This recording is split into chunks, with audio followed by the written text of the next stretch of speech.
Hi, I am Dr. Venkatesh. I am Senior Interventional Cardiologist from Aster RV Hospital, JP Nagar, Bangalore.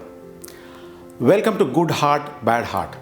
Now, Good Heart, Bad Heart is a series of videos we intend to make whereby we tell you about the heart, including heart diseases and their treatments.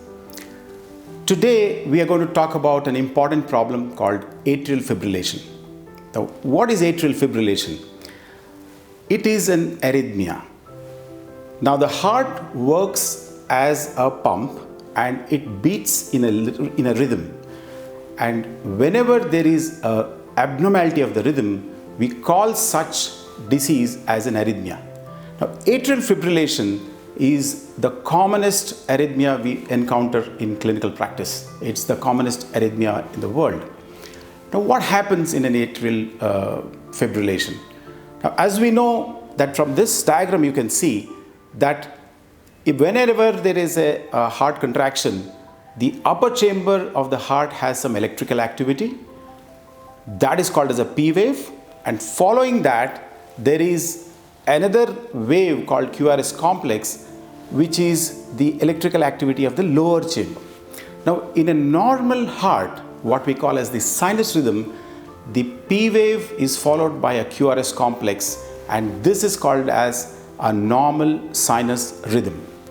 Now, in atrial fibrillation, what happens? As you can see in this diagram, there is no single P wave, but there is a series of waves, fluctuant waves, and that means the upper chamber of the heart is beating very erratically, and it's beating very fast. It could be beating at 300 beats per minute or 600 beats per minute. The rest of the heart is not able to follow that capably, and because of that, the rest of the heart is beating very irregularly, as you can see in this diagram. So this irregular beating of the heart is called as atrial fibrillation. Now, I said that this is a very common problem. How common is it? Now, it is estimated that about 33 million people across the world suffer from this rhythm abnormality called atrial fibrillation.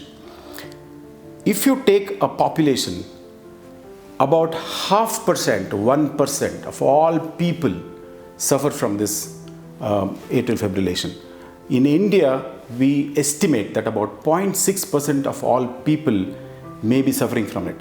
Now, why do we have to study, or why do we have to know about atrial fibrillation? One is, it is because it's very common and it gives rise to certain problems.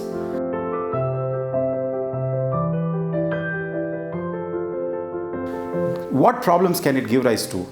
See, when the heart is beating very fast, patients can have certain symptoms like palpitations.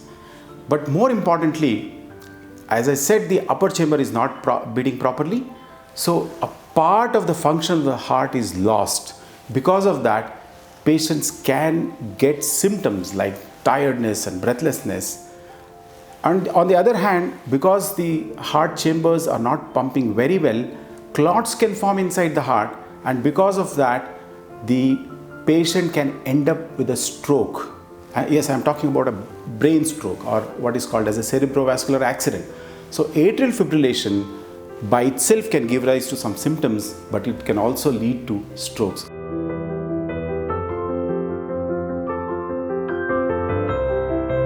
Now, who can get atrial fibrillation? When we say that it's very common, we should also identify those people who are likely to get it. So we are talking about which are the patients who are at risk of getting atrial fibrillation. Now, the common risk factors are age. Now, we know that younger people have less of atrial fibrillation. It is not that it is not known, even children can get atrial fibrillation. But typically, after the 4th or 5th decades of life, the atrial fibrillation incidence goes on increasing. So, towards 80 years of age, almost 25% of people, a quarter of all people about 80 years of age, can have atrial fibrillation. So, age is an important risk factor. So, as we age, we must be conscious that we might be getting into atrial fibrillation. Other than that, the commonest risk factor is hypertension. So, it's known that long-standing hypertension can lead to atrial fibrillation. Also, patients with blocks in the heart, what we call as ischemic heart disease, abnormalities of the valve, valvular heart disease, obesity, lung disease, especially the breathing difficulty associated with obstructive lung disease, the ones which come because of smoking and environmental pollution, these can also give rise to atrial fibrillation. One common cause of atrial fibrillation which is often missed is what is called as sleep apnea. People have difficulty in sleeping, they snore a lot, and during the daytime they feel excessively tired and fatigued, they put on weight, there is swelling in their feet. So this condition called as sleep apnea is a very important condition. It's one of the causes of atrial fibrillation. So age, hypertension, ischemic heart disease, valve disease of the heart, obesity, and sleep apnea are important causes. In addition, alcohol is also an important cause of atrial fibrillation.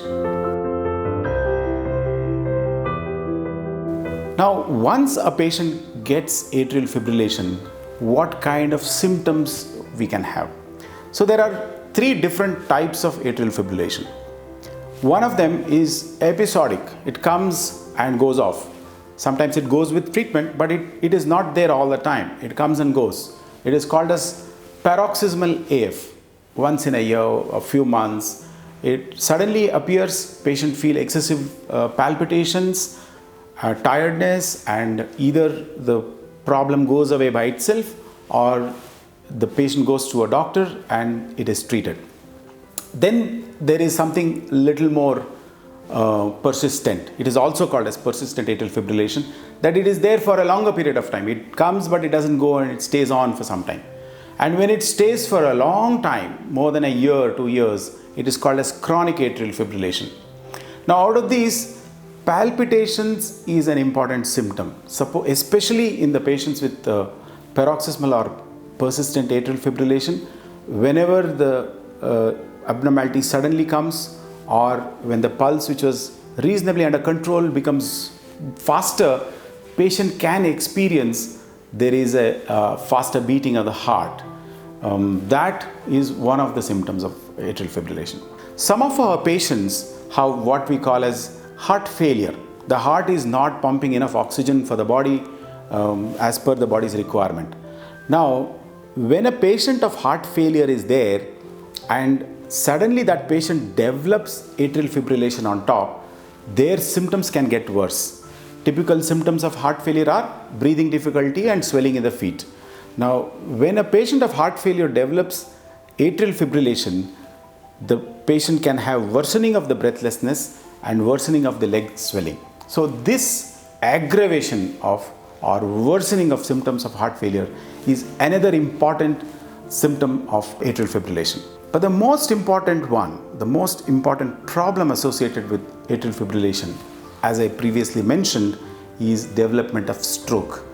Now in atrial fibrillation, as I said, the upper chamber is beating very fast. Because it is beating very fast, there is no effective contraction of the upper chamber of the heart. And as you can see, because the heart is not contracting, clots form within the upper chamber of the heart, especially in a place called left atrial appendage, what you see here.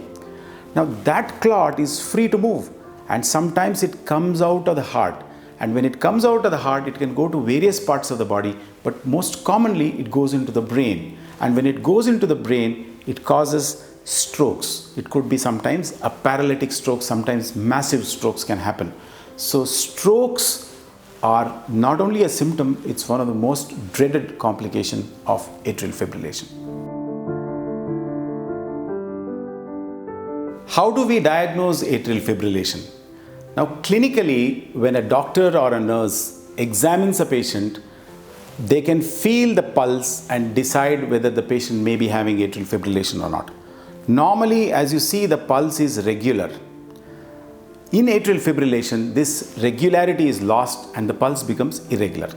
But please remember that all causes of irregular pulse are not because of atrial fibrillation. Sometimes something else can also give rise to irregular pulse.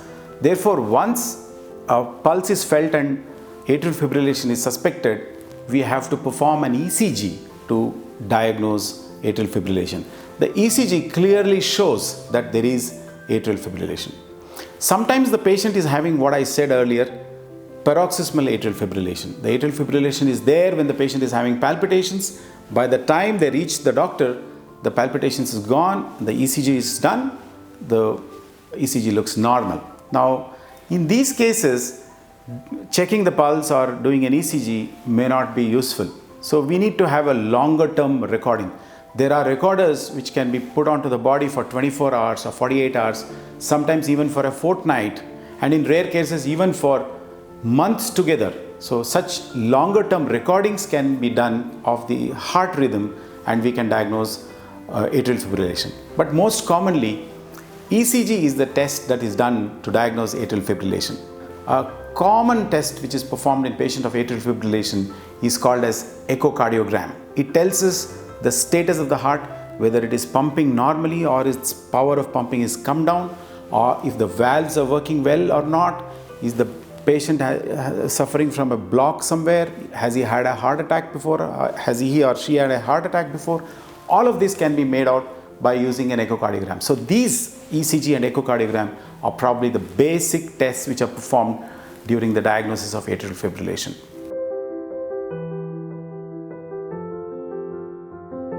Now, once diagnosed, we have to come to treatment.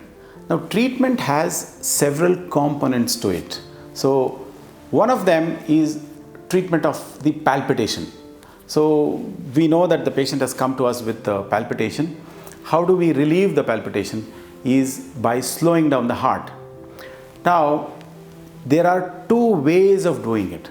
One of them is converting an irregular pulse into a regular pulse. This is called as rhythm control. The other one is to continuing with the irregular pulse but slowing down the rate of the heart. So this is called as rate control. Some of us cardiologists advocate that rhythm control is very important because you go from irregularity to regularity and that makes you normal. And some of us say that you don't really have to change the rhythm of the heart. We can simply slow down the heart and it is good enough. Rate control, that is slowing down the heart, is usually done with tablets, some medications. So these medications reduce the speed with which the heart beats and therefore it can give relief from palpitations. The rhythm control, on the other hand, that is changing from an irregular beat to a regular beat, has three different methods of doing it. One of them is giving tablets or medications, sometimes even injections. So this is medical treatment. The second method of changing the irregular rhythm to regular rhythm is by what is called as electrical cardioversion, also known as shock treatment. So the shock is given to the heart, whereby the irregularity is converted into a regularity. This is usually employed in patients who have paroxysmal atrial fibrillation. Somebody has a fast heartbeat, goes to the hospital, some injections are tried and it doesn't work, then the electrical shock is given so that the irregular rhythm is turned into a regular rhythm. The third method of converting irregular rhythm into regular rhythm is called as ablation. Now here what happens, we can put in thin wires into the heart through veins in the leg and identify areas from where electrical interferences are coming, and these can be corrected either by applying heat, what we call as radiofrequency ablation, and another method is to apply very cold temperatures, that is called as cryoablation. So ablation either by heat or cold can modify these abnormal electrical impulses in the upper chamber of the heart, and it can change the rhythm from irregular to regular.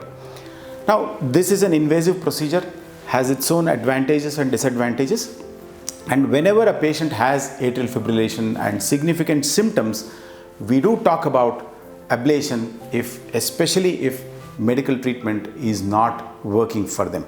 So the treatment for conversion of rhythm from irregular to regular is medical treatment, ablation, or by electrical cardioversion.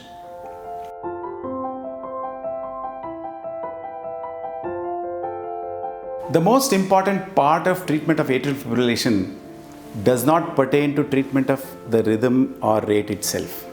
The most important part actually pertains to prevention of strokes. As I told you, clots form inside the heart and they can get into the brain and can lead to strokes.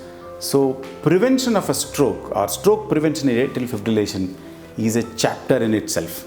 It's very important that we make sure that the strokes are prevented. Now, when a patient comes with atrial fibrillation, we make an assessment. Not every patient with atrial fibrillation will get a stroke. Therefore, we have to assess as to what is the risk of a stroke in a patient. So, there are certain methods by which we doctors understand whether a particular patient is at a high risk for developing a stroke because of atrial fibrillation or not, and then the treatment is given. Now, what is the treatment? Intuitively, you can say that since clot is being formed in the left atrium or the upper chamber of the heart, we keep the blood thin so that the clots don't form. So, this is the basis of what we call as anticoagulation therapy. So, anticoagulation is basically administration of certain medicines, tablets, which will keep the blood thinner than normal, and thereby, even if the heart is in fibrillation, it does not form clots and therefore the strokes are prevented. Now, this blood thinning or anticoagulation has its own problem. On one side, it helps to keep the blood thin, therefore prevents the clots from forming. But on the other hand, the blood can become so thin that it can lead to bleeding. Bleeding secondary to an injury or a minor trauma in accidents. Sometimes there can even be spontaneous bleeding. There can be bleeding from the mouth or nose, in the urine or in the motion. These are external bleeding which can be detected and patient knows about it. But sometimes there can be even internal bleeding into the intestines or worse into the brain. So anticoagulation is a double-edged sword. On one side it protects, but on the other side it potentially has side effects. So therefore, the doctors assess a patient's risk of developing a stroke versus a risk of developing a bleeding complication, and these are balanced before the medicine is given. So it is important for a patient with atrial fibrillation to understand the purpose of giving anticoagulation and therefore what precautions they have to take, and these should be discussed beforehand with the doctors, and then this kind of treatment can be accepted. The other way of preventing stroke is to modify the heart. So what I mean by that is, we know that the commonest area where the blood clot forms is the upper chamber, a place called as the left atrial appendage. Now this left atrial appendage can be blocked off either externally by a surgery, and when we do the surgery, the appendage is knocked off, it is tied off so that no clot forms inside, and even if it forms, it can't come into the heart. So this is one method. This is called as surgical closure of left atrial appendage, or it can also be closed by a device. Through the leg vein, a small kind of a plug can be taken in to the heart, and we can insert that into the appendage so that there is no space left inside the appendage, and because of that, what happens is there is obliteration of the cavity of the left atrial appendage and no more clot can form. Now, while the device therapy for left atrial appendage is very attractive, because once you have removed the left atrial appendage, scientists felt that the blood thinner need not be taken because blood thinners have their own problems. But unfortunately, over a period of time, what we have realized is that is not the most ideal solution. Otherwise, we could have been ablating or putting in devices in everybody with atrial fibrillation. But there are pros and cons. So usually, left atrial appendage closure is reserved for those people who cannot take blood thinners for some reason. Supposing they have some kind of condition where bleeding tendency is more, or if they've already had bleeding complications while they are taking oral anticoagulation. In such patients, this procedure of left atrial appendage occlusion is used. So let me summarize whatever we spoke today. Atrial fibrillation is a very common rhythm problem. It has irregularity of the heart as its main feature. It can affect elderly, those with various types of heart disease and lung disease, obesity. It's a common problem, and as the patient ages, the incidence increases. It's a very common cause of stroke in the population. Now, recognition is by ECG, and sometimes tests such as echocardiogram and other cardiac tests are done. And treatment of atrial fibrillation involves certain components. One of them is to slow down the heart, what we call as rate control. Sometimes we want to change the rhythm from irregular to regular, and that is called as rhythm control. And the most important part of atrial fibrillation treatment is called as stroke prevention. And stroke prevention is usually by what is called as blood thinning or anticoagulation. And sometimes we use a technology called as left atrial appendage occlusion. So these are the essentials of atrial fibrillation. We will be back with another episode of Good Heart, Bad Heart, where we'll be addressing another common heart condition. Thank you very much.